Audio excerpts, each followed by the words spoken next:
Somebody come get 'em, they're too old for TikTok. Hello and welcome to Two Olds for TikTok.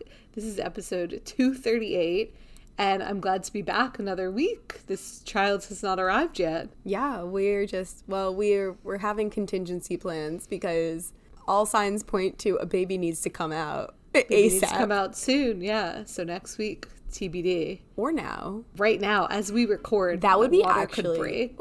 Wild. It would be wild. I actually did see a TikTok and I really couldn't tell if it was serious or not, where someone gave birth in the 14th Street Trader Joe's in the asparagus aisle. So they were going to name the baby Asparagus. No, I don't like it any couldn't of that. be true. I know. It was this man who was talking outside of Trader Joe's and it was really funny the way he told the story. But I don't really believe it. I mean, I'm sure people give birth in public. I'm sure, yes. But I'm also sure that happens. Trader Joe's is so close to hospitals, isn't it? Like, wouldn't you be able to just, like, cross the street and be at a hospital? Not if the baby decides to come. But there is a hospital right across the street from there, pretty much. Yeah. I would also say, like, most of the time when people start going into labor, they're not, like, ready to go yet. And so Depends. I guess the question for you is, if your water broke, like, in the middle of recording this podcast, would we finish recording the podcast? It depends. Because, you know, what I learned is it's not like the movies where it's one big gush of water. It could be. Everyone's different. But it could just be trickles that don't stop. So, I don't know. I would think maybe I was peeing myself at first. For sure. It could be my water. For sure. When my mom had me, they went to the hospital and then they sent her home. Like, she wasn't prepared. She peed her like, they were pants? like, it's not enough yet. Go home and wait and come Yeah, back. that happens. Yeah. Can you Just imagine? everyone's different. Also, that hospital was like 30 minutes from my parents' house. Yes, I keep saying I don't know how people do it when they live an hour away from a doctor or hospital because there's so many appointments in the last week. I cannot imagine schlepping to and fro like 2 hours of travel time. Blessed to be in New York City. Blessed. Stay Hashtag blessed. You know what I'm also blessed for? What? We Tell are us. collectively for the show Heated Rivalry. Blessed to be living in a time that this show is happening. Wow. So I'm glad you found, or Melissa or someone in our group I found, didn't find. Well, someone in our group found okay. all these TikTok videos that were so good. the videos Yeah. I found last night. Yes, yeah, you but found the TikTok videos. I was not going to take credit for finding the show. In Oh. fact, last week, Ivan and I like opened up HBO, and you know how it plays like the show preview. Yeah. And so it was randomly showing the show preview for Heated Rivalry, and it was like the scene where they're just like in the gym like staring at each other's crotches. Yeah. And I was like, what is this? Gay love story hockey. Yeah. But so immediately I was like, I probably shouldn't watch this with Ivan, but I'm going to watch this. Yeah. But then I did watch it with Ivan last night. Which is funny because so I saw a preview too with Ben and I was like, Ben, you want to watch this show with me? And he's like, absolutely not. But I will be watching it. But Sam was the one who got on the bandwagon first and she watched it first and told all of us like we must watch it.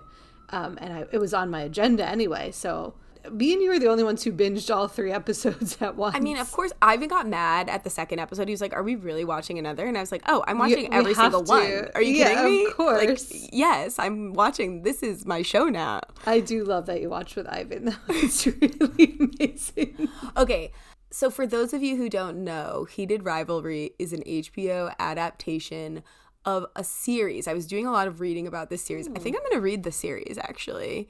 It's a romance series written by this lady about, I don't know how many books it is. I want to say it's like 5. And I think each book explores a different couple's relationship. And all of them, I believe, are gay couples. I'm not sure if they're like I didn't get that deep into it. Heated Rivalry, the show, is an adaptation that basically puts together 2 of the books. Which makes it make so much sense without spoilers. But Yeah, there's like a weird turn that it takes in episode 3 where you're like, oh, this is totally different. What's happening? Yeah, So I do exactly. recommend watching at least until episode 3 because that's also where I think it was Claudio in our group chat who said like there's actually plot in episode 3. Yeah, there's no plot in episode 1 and 2. I mean, there's some plot. There's like whispers of plot, but I didn't realize how little plot there was until I got to episode 3 and I was like, oh, this is what a show is. Right. It's mostly just sex scenes, gay sex scenes. And it's just wall to wall hot men the whole show. But so hot that it's like scary. Like I was scared. I wasn't scared. I was enjoying. I mean, I was like, everyone's bodies. What did Ivan say? Like when they're like on top of each other, do their abs make it sound like Velcro or something? Just like, perfect bodies. there was an amazing what am I saying? An amazing video by, there have been a few by the creator Sackett C. The first one is just spot on summarizing POV an episode of Heated Rivalry. 6 months later, the most graphic sex scene you've probably ever seen in TV history, and it probably happened in a hotel room. The Canadian team has upset the Russians, taking back the trophy led by their young superstar. Small interaction between the Canadian gay hockey player and the Russian gay hockey player. A sex scene, probably in a hotel room. 3 months later, a sex scene, probably in a hotel room. The Russians have upset the Canadians once again, led by that little rascal asshole player. A sex scene so realistic you cannot believe that it's currently being played on your television, and it is probably happening in a hotel room. 6 months later, a sex scene, probably in a hotel room. This was my first thought too, is the whole show was fucking timestamps. Like there was the most timestamps in a show I've ever seen. It'd be 3 months, 6 months, then it would go to like 3 years. It's just insane. But I also perfect. didn't fully like register that it was a period piece, but like the recent past. The Blackberries, the phones are what really set it off. The father at the one point talking about like what's YouTube. Right. I like, even though I saw, because the problem is so many different time jumps happen that you don't know lose what track. year you're in. Totally you don't lose know how track. much time has passed.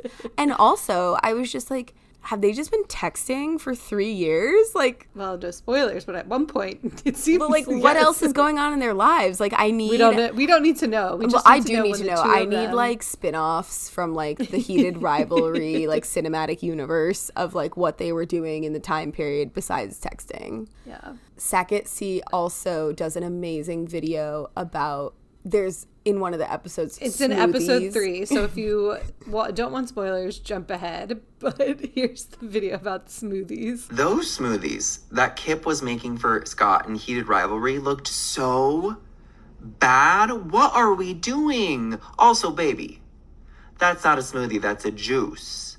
If that's a smoothie, that's the wateriest smoothie I've ever seen in my entire life. Also, putting a banana in a smoothie, girl.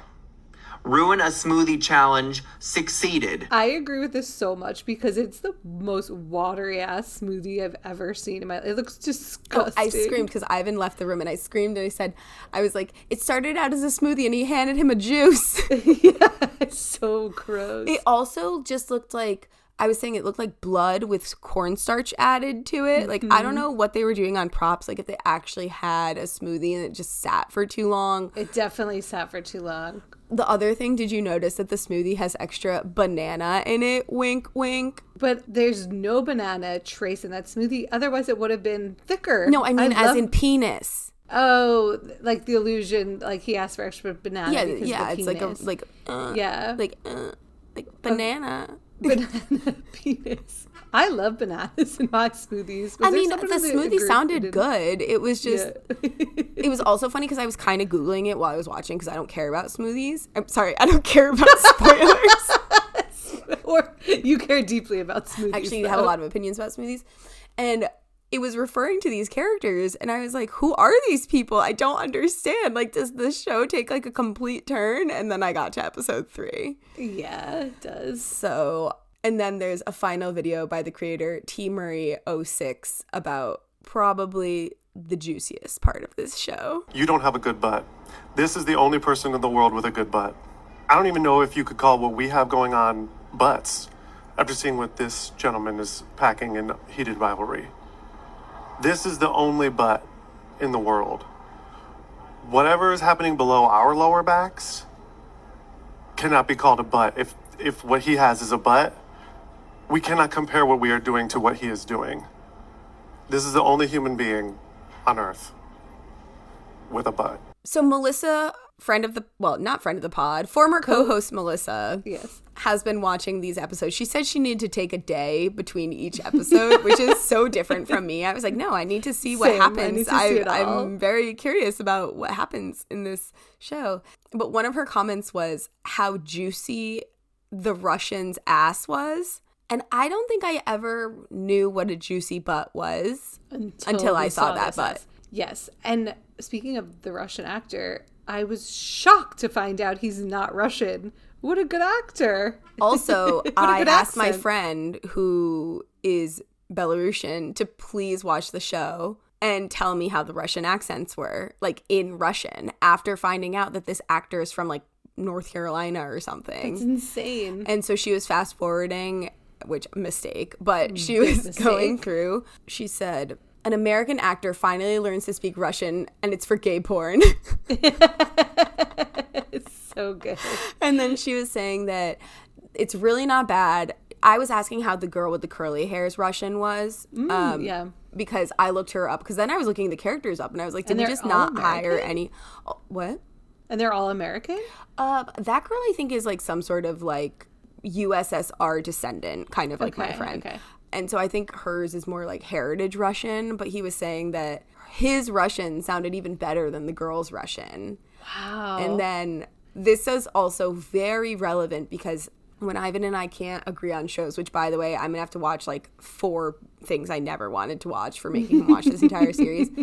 But when we can't agree on shows, one of our things is we go and we watch Godzilla films, like old Godzilla films. They're very entertaining. And we recently watched a Godzilla film, Godzilla versus Biolante. They're speaking English in a lot of it, but like it's not English. How many Godzilla films are there? I So thought there were like many, 3 Dina. of them. Oh, no. There's so many. It's insane. kind of I like had James no Bond. idea. There's just like so many Godzilla films. Actually, I'm going to Google how many. Let us see. 38. Yeah. Oh my and God. So we were watching. I've seen Mothra versus Godzilla, Ghidorah. Also, a lot of the like other monsters reappear a lot, and so it's like I think I've seen it, but I haven't. There's a whole universe. Oh. Wow. Godzilla. Oh, Mecha Godzilla. Yeah. Wait, where's Biolante? Godzilla. I need to know what year it was from. 1989. Okay. So in 1989, also these films were made in Japan. And so like in 1989, I don't know what they were doing, but they were not hiring English speakers as actors. So they're speaking English in these scenes. But you need But subtitles. it's like if someone gave us Japanese and we were just reading the lines and like no one Right. told us how to pronounce them. So you truly, and the problem is that like in those points, the subtitles are in Japanese. And so like we truly were like, I do not know what is happening right in this. So I was wondering if it's that equivalent, but in Russia and in Russian, and apparently like it's not as bad as one would expect. I'm sure they have great dialect coaches. For but sure. give this guy an Emmy. I mean, what great acting. They have a really high score on Rotten Tomatoes and people like their acting, which is also funny because I'm like, so little of it is acting, but I have to say, this is not the first like porn adjacent mainstream show that I've watched on a streaming platform. I watched the film, and film is like generous, 365 Days. It is essentially like a sex music video. Mm-hmm. And the acting is not good. Yeah. Not good acting. The lead is actually like well known now. He was in something else. I don't know. I think the sex scenes are done so tastefully because Ashley, friend of the pod, was like, what am I going to get into? And I'm watching it. Like, are there any penises? And I was like, no, you kind of see everything but the penis. They really But choreographed it's so them. yeah, it's so choreographed, and like the positions of the camera angle are just, you see just enough. It's actually, the craftsmanship is wonderful. I mean, very well executed. Good actors. It's not like prudish sex. It is very Not at all. perverted. And I liked one point they fade to black and I was like, oh, fade to black, and then they unfade from the black. multiple times. I was like, oh my They're God. still I in thought it. we were just going to fade to black. We returned from the darkness and we are seeing the details. Okay, let's move Yeah, sorry. on. We could talk. But Our we can talk podcast about is that now all day. just a It's Heated Rivalry Rivalries recap. podcast. But it is fun to see all the TikToks about it. I'm loving So that. good. So the other thing on my For You page this week is Billy McFarland of Fyre Fest is doing another festival. So he's calling it Fyre Fest 2.0, or it's really called the Phoenix Fest, PHNX. So I'm getting a ton of videos about this. Are you? No, not at all. Well, I'm upset. I watch both documentaries about the Fyre Festival on Netflix and Hulu. Like, I love all the controversy that surrounded it. And now he's on like a smaller island. Basically, people are paying $7 to watch a live stream of it, which I think like kind of genius of him to do because he's probably making a lot of money from the live stream. Well, also because people are going to watch the live stream to see like what is going wrong. What is terribly going wrong. And things are going wrong. So this first video is kind of how I feel. It's by Maddie Sobry. I cannot be the only person who is absolutely eating up watching history repeat itself in real time, with Billy McFarland trying yet again to do another music festival on a remote island. I gotta give it to him. I thought maybe like going to jail would maybe just like take him down a few notches, but him again trying to redo this post jail, him begging for sponsors yesterday on TikTok when the festival is supposed to start today, seeing the live streams of not a single soul showing up to this festival, and also seeing or hearing that his main headliner, French Montana, is like stuck on his airplane and can't even make it. Like, you can't make this stuff up. You seriously can't. And the fact that I have the luxury of like sitting by the pool, I'm wearing my new bathing suit, I'm drinking a white wine spritzer, being able to watch this in real time, like, I'm having the best Saturday of my life. And then I'm getting the roundup video. So this is a great roundup video by the G-Man Sour. All right, so day one of Billy McFarland's Fyre Festival 2.0 / Phoenix Festival is what he is calling it now, is over. Today, December 7th, Sunday, December 7th marks day 2. So we will be having many more videos today with many more updates. But I wanted to show you guys. So that is French Montana on the stage with the striped shorts and the striped shirt. Just look at the audience, guys. This is no festival. Like, I know I keep saying this, but this is a backyard barbecue. This is a backyard barbecue. I mean, just another angle. Again, that's French Montana on the stage. This is a music festival. This crowd is what we are considering a quote-unquote festival. Come on. And just another one, just a little bit more clear. Like, again, this is very much like backyard party, backyard barbecue. I don't know. Like, how else would you describe it? Also, everybody's asking about the food. In terms of the food, 220 Kid posted this and said, this is the vegetarian options. Please don't bully them. And it's just rice and corn on the cob. So I love the vegetarian thing being just a plate of rice and corn. And it's an artist I've never heard of who came on and was like, everything's going well. Don't bully anyone. But here's my vegetarian dish. I think he's called like Kid 220. Never heard of any of these artists except French Montana was the headliner that first night. The woman who opened the festival, let's just say her voice doesn't sound great. There's another video and the user is Phoenix Fest Updates Z. So people are going crazy on TikTok with this. Here are some just highlights from the live stream. I've got this old figure. How did it go and what did you tell me? It went great. Phoenix is rising. That is not what he said. He said it went fine, and I need to tell him to stop being humble, man, because this thing was lit. This guy's the most popular guy on the island right now. Who was your favorite performance? See, they all went ham. You know, it started with Slim, over-delivered, Bobby, over-delivered, Fresh Montana, over-delivered. It was like back to back to back. Is my sound off a little bit, or they not understanding what I'm saying, I need everybody in this shit outside to come a little bit closer to the stage, please. The one other thing I'd like to add is that there's a bunch of videos going around. One of the performers is just playing with a leg, an amputated leg, like fake leg. What?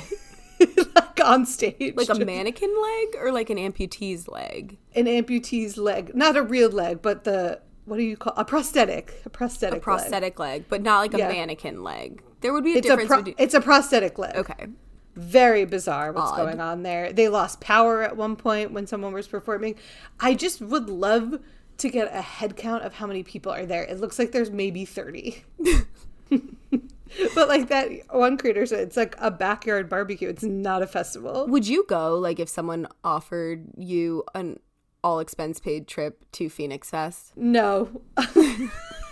I'd rather watch from the comfort of my own home. Yeah, I'm not really I don't think the accommodations are great. Also, if there was one artist I really liked, maybe. And if I was 21 or 18, if I was 18 and like the alcohol was flowing, I'd probably say yes. Mm-hmm. At this point in my life, absolutely it's gonna be a no. Not. Yeah, it's a no for me. It's a no. Also, French Montana was stuck at the airport. There was something wrong with how the people were getting in.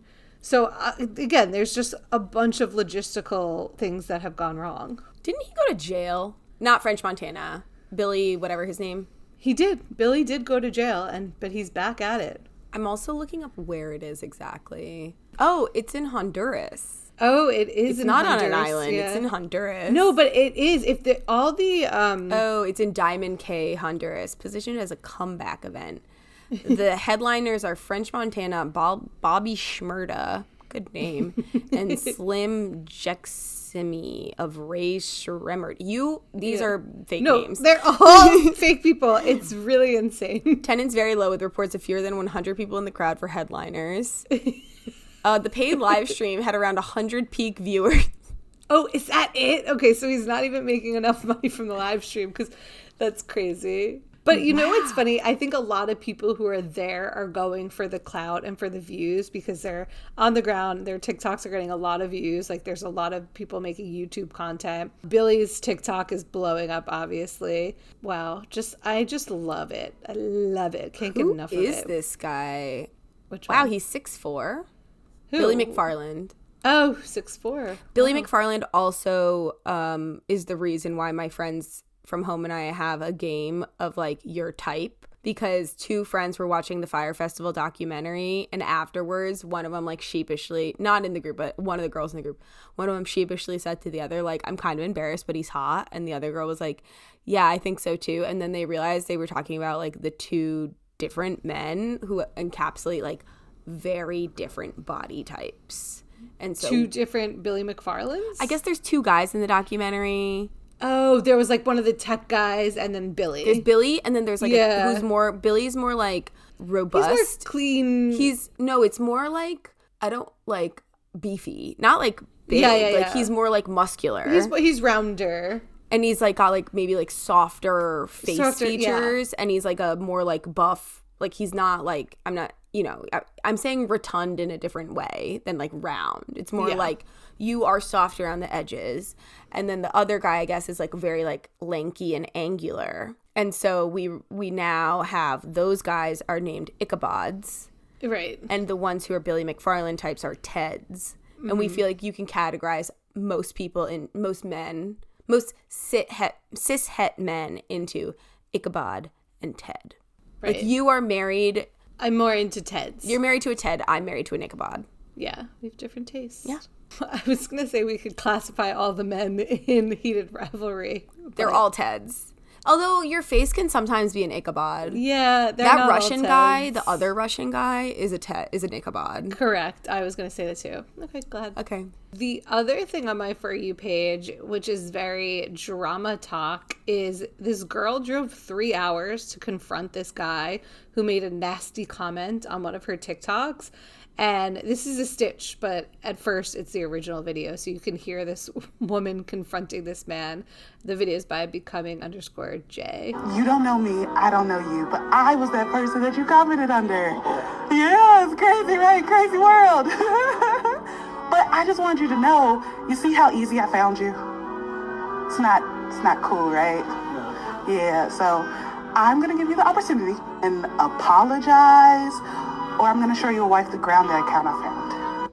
Now, Mike, what did you learn today? And what did you say, Mike? Because, oh my God, that lady drove 3 hours to get an apology from a man that left a mean comment. 3 hours to get a stranger to apologize to her.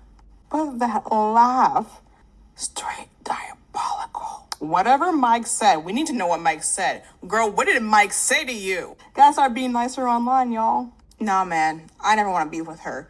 Her, Kendrick Lamar, 50 Cent, never, ever want beef with them. Never. Wow, she must have been really... you gotta be really mad to do that. How'd she get his address? I guess she easily found it by her... And she found out that he was on Grindr, too. She was like, I'm going to tell your girlfriend I saw your Grindr profile or something. I love this. The trolls need to be stopped, so good. Go and stop them. I mean, I agree. Trolls should be stopped, but... Yeah. Yeah. What's been on your For You page, Catalina? 2 of mine are actually very similar this week. They're clothing themed. The first one is from a user named Lucy Halls. I believe she lives in the UK because she's shopping at TK Maxx, and you know how TJ Maxx is TK Maxx. But she's American though. No, she's not. She's Australian or something. Oh, what?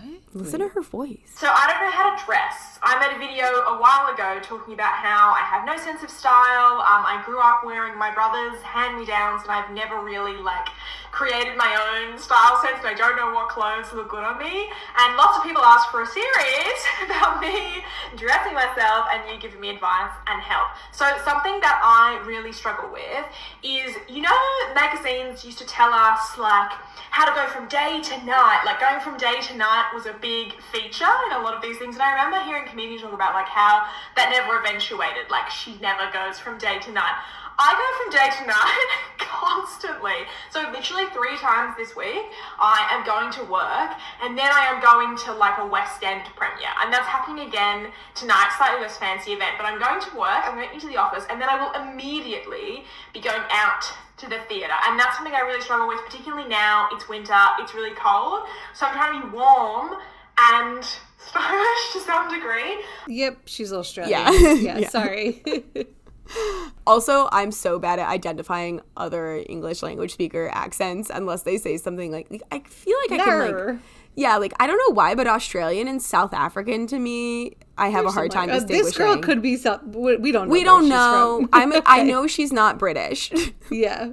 And I'm sorry that I'm bad at identifying other English-speaking accents. But anyway, so she makes this video about how she doesn't know how to dress. This is a genre of video I've seen before. There's one creator in particular who did one that was I don't know how to dress for the gym.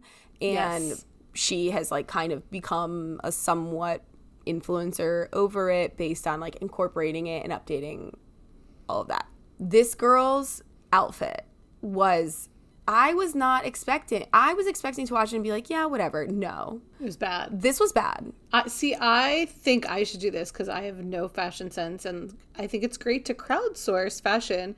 And I said, this girl is like me. I mean, I wouldn't put on what she put Dina, on. No. I actually wouldn't. There's a very big difference. Okay, so if I were to diagnose this person's, situation, she, in this initial video, puts on a, orange-ish crop top t-shirt. Fine, I guess. It's almost flesh colored. Fine. The problem is she says this doesn't matter because no one's going to see it. But it peeks out, but then for sure. And as Ashley friend of the pod said, it was visible the entire video till the very end. That was alarming. So she puts on that shirt. That shirt in isolation could be fine. It's every piece in isolation could be fine. It's how she's putting things together. Mm-hmm. Then she's wearing these trousers, these black trousers that I thought were nice. That's also why when you go in the comments and people are being mean or whatever, it's some of you are just unnecessarily rude. Other people are actually trying to help. So the trousers I also thought in isolation, fine. But they're kind of a more silky fabric, it seems. Then she puts on what looks to be an Old Navy performance fleece half zip. And it's weird colors. And that is when it went off the rails for me. Yeah. Because and then she says what she put on was a nice jacket over it. But it was this short, tight, cream colored jacket. Or sort of corduroy. See, again, if I just saw that girl wearing that jacket and those pants with nothing else, I'd be all right, whatever. We don't all have to be fashionistas. For me, it was more pairing an Old Navy performance fleece with wide leg work pants. With work pants, and a crop top that showed underneath. It just like shows no understanding of textures and levels of formality, and when you might, what would be maybe a time that you might wear one of the pieces or the other. Right. The other thing that she says in the video is basically like, I just don't care unless people are gonna see me. But like, you're still in public. I get it though, because I don't care really how I look if I'm going on an errand, let's say, especially if I'm wearing a jacket over myself. Sure. No one is going to see me take off the jacket. Sure, so yeah. what do I care? But she was going to work. No, she wasn't. She was going to some West End show. Oh, well, she's going to have to take off her jacket. And she said, no one's going to see me. I'm like, well, you will be. I'll see you. I see you right now. Yeah, exactly. I mean, I also think that there's so many different types of style. And on TikTok, it sort of tends to promote like monoculture when it comes to fashion and personal style. Like people even complain about this on TikTok, like about lack of personal style because of like the monoculture that is pushed by the content mill. I think that someone could power clash. I think that someone can have a personal style that doesn't jive with everyone. What is evident from this girl's video, though, is that she doesn't even really have like what one might consider a through line in what she wears. I think, Dina, there is a through line to what you wear. Yeah, I know if I'm going to work, I know a Old Navy performance fleece might not be appropriate. Yeah, like you're not maybe wearing what's the current trend, but yeah, you're not definitely wearing, not a trendsetter. But you're also not wearing. You're not putting things together that make absolutely no sense. Debatable sometimes. But anyway. Okay, fine. So that's the first one. The second video, and she's continued to make videos, and people are getting heated. People are like arguing with her. I don't know. I'm excited to see what ends up happening. The second video I saw was by a creator we talk about a lot, Eli Rallo. We love her. I have noticed, and I think this tends to happen with creators when they get big and they like really start being like a public figure. She's really leaning into like her brand now, which is about kind of like self-help and like confidence and like being yourself unapologetically and so forth, and like not being afraid to be basic, whatever. This video was really interesting to me because she is, as she says, and we don't have to play the whole thing because it's very long, but I did watch the entire thing. Mm-hmm. Her goal is to wear more elevated looks in public and get rid of all of her sweatpants. In 2026, one of my goals is to stop wearing sweatpants out of the house. And I'm looking at you, Jackie Ina. You have inspired me. She never wears sweatpants out of the house. She always looks pulled together and put together. And I really do believe in like dress for the job you want. I want to elevate my life in all different aspects. And the way that I dress is one of them. I do have a sweats problem though. That is a pile of sweatshirts and sweatpants. I have a nostalgia issue. I keep everything. Somebody in college one time told me, they go, I love how you like exercise in the morning and then you put on workout clothes again for the afternoon. Like, I love how your style is so like sporty. And I was like, you know what? I never wanted it to be that. I never wanted to be described like that. Because every day in college, I wore leggings and a sweatshirt. So every day. And Hoka's. Every day. So I'm done with that. It's like I brought it into my adult life. This is too extreme. So the video, she goes through all of the sweatshirts she has and what she's keeping, what she's not. She does decide to keep some, but I guess she's not wearing them in public. But it's the extremes. I think what we were talking about last week, dry January. This is an example of dry January. Why do you have to be extreme? There's going to be a day you're going to want to walk outside in sweatpants and a sweatshirt, and that is okay. I think her whole thing that she repeats time and again in the video is, I know if I keep this, I'm going to wear it outside. So I'm not going to wear it outside. So That's I'm getting like having rid of an it. addiction. Exactly. Yeah, it's I'm like if I keep alcohol in my house, I'll drink I don't know. Maybe try not doing that first before throwing out all your sweatpants, and then you're going to want sweatpants. That's like when people are like, I'm going on a diet, and throw out their pants, and then it's like, well, now I have no pants. I'll just go out naked. And I mean, she doesn't get rid of everything. Yeah. But I did think that was an interesting direction to go in. And personally, I keep buying sweatpant outfits with the intention to wearing them outside, and then I just turn them into pajamas and I never wear them outside. So I kind of have the opposite problem of this. That's good for you. What about Dina? Would you ever like ban sweatpants outdoors for yourself? Me? Absolutely not. I love a sweatpant. I love a sweatshirt. Also, as a pregnant woman, like, oh God, you can't wear anything but that sometimes. So, absolutely, it's, again, way too extreme. Oh, and my final point, and then I will stop rambling about this, is that somewhat recently, I would say like 2 years ago, because she says in this, no more sweatpants outside, but leggings are fine. I stopped doing leggings in airports. They're not comfortable. I don't want something that's skin tight when I'm traveling. I used to exclusively wear leggings. It's not for me anymore. It's nice to wear a baggy pant. Exactly. That's comfy. Let's move on to drama talk. There has been some drama around someone who went to Solidcore on Thanksgiving morning at 6 a.m. The creator who this happened to is named Anthony Festa, but we have a great video of someone just recapping the drama, and his name is Eddie's Archives. I need to know if anyone else is following this niche Solidcore beef online. So basically, this guy went to take a class at 6 a.m. the day after Thanksgiving, and the instructor just didn't show up, and I guess he was the only one booked into the class. I don't know how that's possible because every single Solidcore here is like booked and waitlisted, but he's the only one who shows up, and you know how Solidcore has the door code, so he just went into the studio and there was no one there, and it's 6 a.m. and he has these meta glasses on so he can film from his perspective without like holding a camera, and so he's like walking around the studio. It basically teaches himself a private Solidcore class. He like turns on the lights, puts on his music, and it's hilarious. So anyway, that video is all funny and dandy.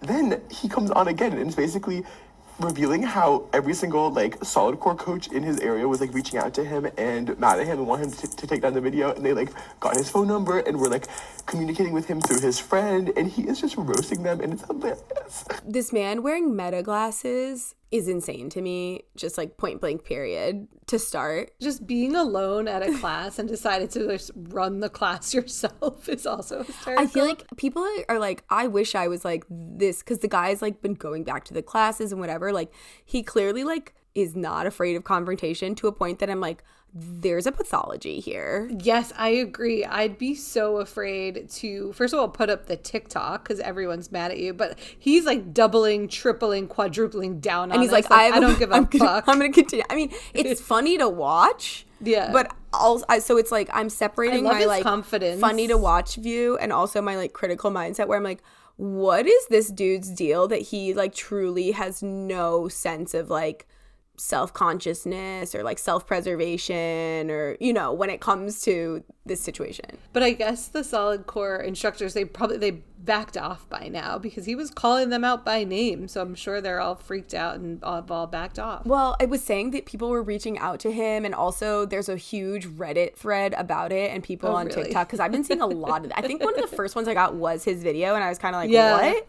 People on TikTok are like, people on TikTok, it's kind of like when people on TikTok have one opinion and then people on Instagram have another. And apparently on Reddit, people are like dragging him and are like really mad at him. Yeah. And so I mean, it's probably all the Solidcore fans. Sure. I mean, I think it's just different types of communities, and TikTok always ends up being a little bit like more sardonic and more like satirical and kind of like dark humor. And then you go on Reels and people are like, this is mean.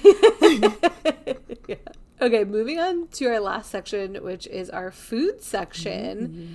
There is a video posted by Genies_life, and this dessert looks really good. I may try to make it. You need these cookie butter lava brownies in your life, and they are so easy to make. Start by melting some store-bought cookie butter and pour that out onto some parchment paper. Place it into the freezer to set, and then prepare a box of brownie mix according to the package directions. Place half of the batter into a parchment-lined pan, and then add the frozen cookie butter on top, and then the remaining brownie batter. Top it off with some Biscoff cookies and bake it until fully set, then cool it completely. Slice and enjoy. I don't agree, but I have a reason for not agreeing, and I'll explain. Okay, the components, I like all of the components of this, and together the textures seem like they'd be wonderful. I love brownies. I don't really like Biscoff cookies. Oh, I like Biscoff cookies. You know, on Delta, when they give you a Biscoff cookie? I stay knowing, and I think that's why I don't like them, because I'm like, I don't want these stupid cookies. I like those cookies. Especially I always ask for the Biscoff and the pretzel. You know how in Delta, if you sit in comfort or first class, they offer you better snacks. Yes. There is a cookie. I need to find the brand and share it with everyone. I'm going to do free promotion for this brand. Delta Better Cookies. The brand is Michelle et Augustine. I got these cookies once before at like Whole Foods for some reason. And I've also gotten them on Delta before, and I got them this past time because I got bumped up to Comfort or whatever. Oh my God. These cookies are good. Okay, these cookies are mediocre. No, they're not. They're fine. You're wrong. I've had them. You're wrong. These cookies are just fine. No, they're and like so are the fondant and shortbread. No, they're really They're good. okay. You know what cookies I'm really into? My mom and dad brought back from Italy cookies that they said to share with you because for some reason them? my mom remembers you loving Nutella, but they're like Nutella biscuit cookies. They're so good. But the reason why I was comfortable eating them all, they sell them here, so I have another pack. I So know, but whenever you I know see what? you, Sometimes I'll the get you some. ingredients are different in Europe. No, they taste exactly the same. Have I'm you telling you already done it? Okay, yeah. Well, I do know that like this is very different, but Clamato juice in the United States has high fructose corn syrup in it, and if you get the Mexican one, it has sugar, not high fructose corn syrup. Yeah. So don't be giving me any high fructose corn syrup Nutella, but No, don't it's worry, the same. it's fine. Thank you, Pamela, for the thought. Even though your daughter ate my present. I bought you new ones. Last but not least, we have the Push Pop Sushi video by Travelin_girl. Everyone is calling this the Push Pop Sushi, and trust me, you need to try it. This is sushi like you've never eaten it before. Forget chopsticks. With this roll, you literally push it up from the container and straight into your mouth.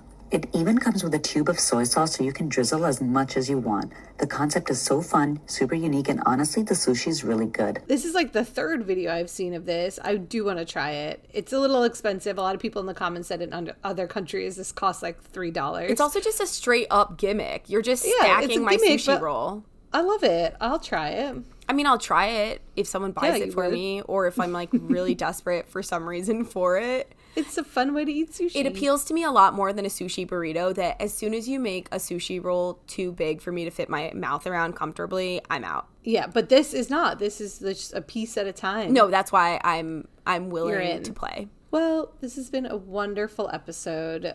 We will see what happens next week. Yeah, what do you have to say to the listeners? Thank you all for your support, and hopefully this baby comes soon. Yay, we're excited. And we'll let you know what we plan on doing as soon as we figure it out.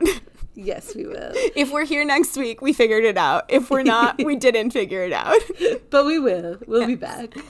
Thanks. All right. Bye.